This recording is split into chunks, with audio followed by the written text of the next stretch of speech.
We, if you don't know who we are a conservative Christian family with traditional values from Canada who no longer saw a clear path forward in Canada, economically and especially spiritually.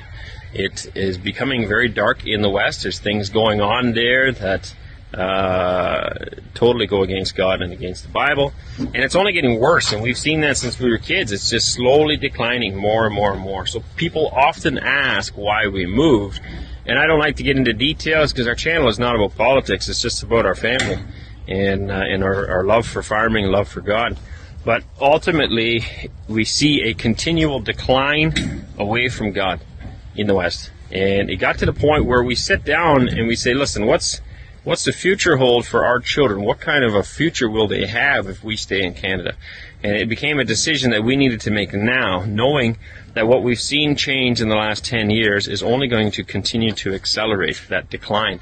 And if we don't make that change now, it just becomes too hard. As our children get more settled down and they start their own families, it becomes harder and harder to make that decision. Hi, you. You want to say hi, everybody? Hello. Hi. Right? For her future, for all of them, we decided to make that decision to sell everything and move to what is in our mind the only country that is moving in a traditional direction. Now, there may be other countries. I don't know them all, of course, but Russia is very large. It has a vast amount of resources. It has a government that is headed in the right direction, and it also has the might to back it up.